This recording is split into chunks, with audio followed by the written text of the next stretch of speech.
हम आपको एक क्वेश्चंस बताएंगे जो हमने पिछली वीडियो में आपको क्वेश्चन दिया था। उस प्रश्न को हम हल करके बताएंगे और वो हल किस तरीका से होगा, किस तरीके से होगा, उस तरीके का पूरा बताएंगे। तो उसमें क्वेश्चन जो दिया हुआ है 2017 का दिया हुआ है। ये परफॉर्मा हमने पिछली वीडियो में बताया हुआ है, लेकिन पिछली वीडियो में हमने हिंदी में बताया था, हम आज इंग्लिश में बताते हैं। इसको बोलते हैं जनरल की एंट्रियाँ।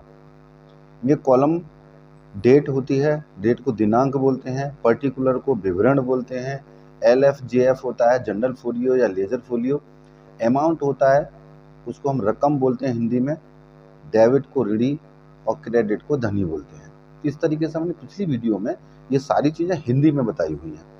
अब हम इंग्लिश में बताते हैं। वो प्रश्न जो हमने आपको बताया था उस प्रश्न का आंसर इंग्लिश में किस तरीके से दिया जाएगा वो हम बताते हैं। वो क्वेश्चन दिया हुआ है 2017 1 जनवरी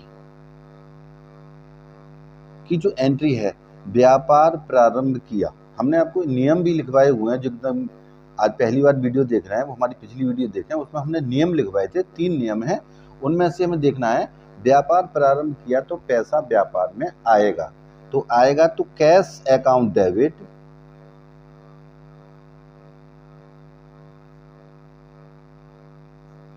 टू कैपिटल अकाउंट।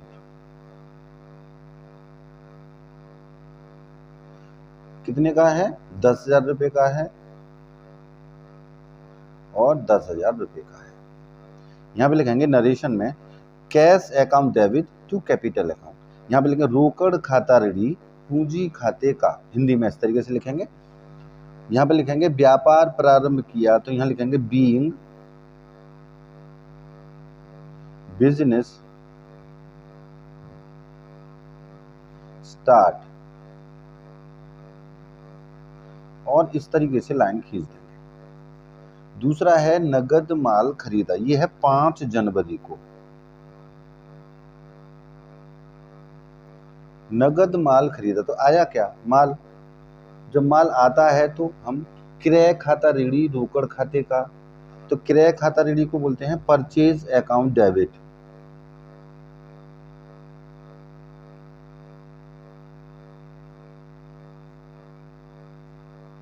नीचे लिखेंगे गया क्या?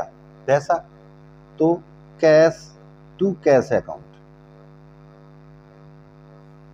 हिंदी में लिखेंगे क्रय खाता ऋणी रोकड़ खाते का, इंग्लिश में लिखेंगे purchase account debit to cash account.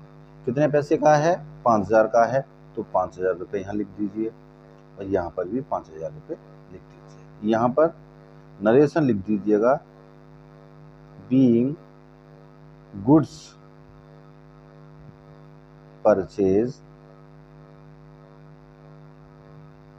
On cash. और हिंदी मीडियम वाले सेम जो उसमें लिखा हुआ है नगद माल खरीदा, सेम लिख दीजिएगा नगद माल खरीदा। अब 8 जनवरी का है।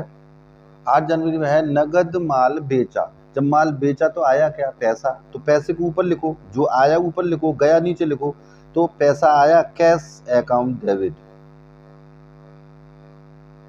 Cash account debit to sales account.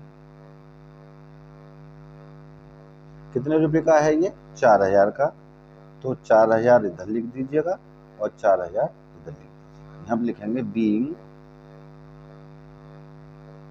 Goods sold on cash. और जो हिंदी में लिखने वाले हैं कैश अकाउंट डेबिट में लिखेंगे रोकड़ खाता ऋणी, और टू सेल्स अकाउंट लिखेंगे विक्रय खाते का, और यहाँ पे लिख देंगे नगद माल बेचा। ठीक है। अब अगली है हमारी 12 तारीख में। यहाँ पे लिखा हुआ नीरज को माल बेचा, तो आया क्या? कुछ नहीं। तो नियम नंबर 3 में पढ़ेंगे जिस व्यक्ति को माल बेचा जाता है उसको डेबिट करते हैं और जिससे खरीदा जाता है उसे क्रेडिट करते हैं। तो किसको बेचा है? नीरज को, तो नीरज डेबिट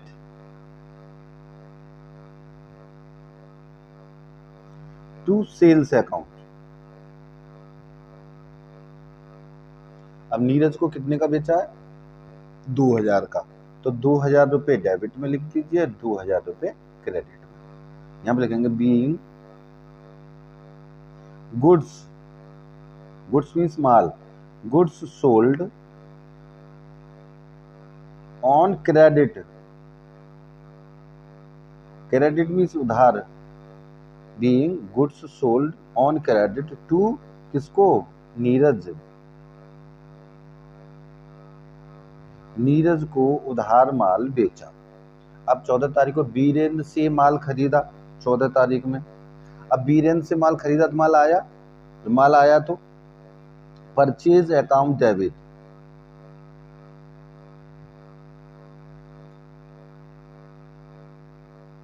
माल आया तो ऊपर लिखेंगे और गया नीचे लिखेंगे। अब जिस व्यक्ति से माल खरीदा जाता है तो उसको क्रेडिट करते हैं। तो खरीदा किसे, बीरेंद्र सिंह, तो to Birendra Singh.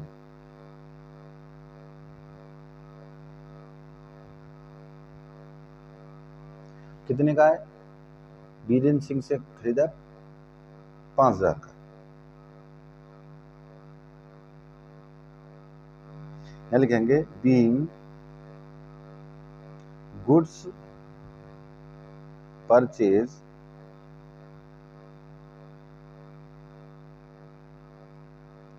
On credit from Virendra Singh.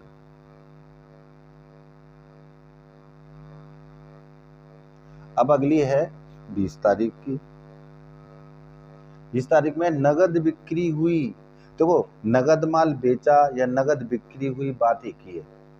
तो जैसे हमने ऊपर बनाई है नगद बिक्री की, नगद माल बेचा 8 जनवरी को, सेम बन जाएगी, अमाउंट अलग लिख जाएगा। तो नगद बिक्री की हो गई, 20 तारीख में नगद बिक्री हुई है तो वही है, कैश आया माल गया, सेम एंट्री हो जाएगी, अमाउंट लिख जाएगा अलग अलग। अमाउंट है इसमें 3,000, यहाँ पर है 4,000, ठीक है। अब नीरज से प्राप्त हुए, ये 25 तारीख की एंट्री है, नीरज से प्राप्त हुए, तो पैसा आया, कैश आने वाली चीज को ऊपर लिखते हैं, जाने वाली को नीचे लिखते हैं, तो लिख दीजिए cash account debit to Neeraj, और नाम के आगे कभी अकाउंट नहीं लिखते इसलिए हम अकाउंट नहीं लिखेंगे। नीरज से प्राप्त हुए 3,000 रुपए, यहां लिखेंगे being cash received from Neeraj, Neeraj से प्राप्त हुए, ठीक है। अब बीरेंद्र सिंह को दिए 28 तारीख में, 28 में है हमारा, बीरेंद्र सिंह को दिए तो आया क्या, कुछ नहीं, तो पैसा गया। अब गया तो आया तो कुछ नहीं, तो जिसको दिया हमने उसका नाम पहले लिख देंगे, तो वीरेंद्र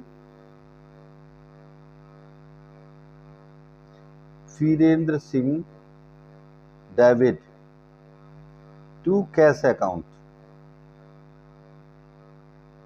कितने दिए हैं वीरेंद्र सिंह को हमने, वीरेंद्र सिंह को दिए हैं हमने 4,000 रुपए, तो 4,000 रुपए यहां लिख दीजिएगा।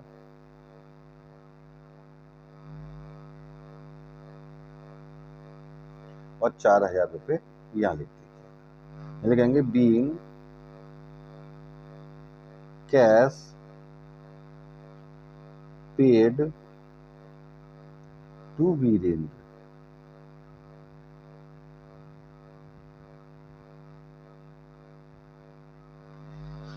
अब देखिए 28 के बाद में 29 में है भवन नगद खरीदा। अब देखो भवन खरीदा तो आया क्या, भवन है ना, जब भवन नगद खरीदा तो आया क्या, भवन। अब भवन जब आया तो 29 तारीख में लिखेंगे बिल्डिंग अकाउंट डेबिट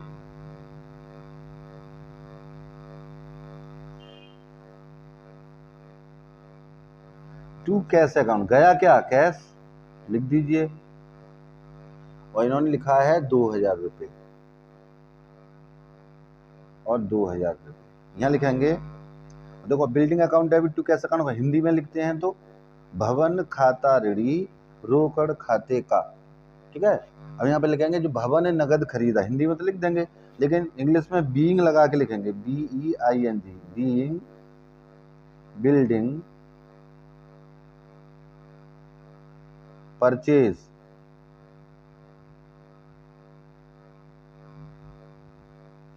और लास्ट है हमारी नगद माल बेचा। फिर वही आ गया। तो नगद माल बेचा, आया क्या, पैसा, कैश ऊपर लिख दो, cash account debit to sales account, यहां लिख देंगे बीइंग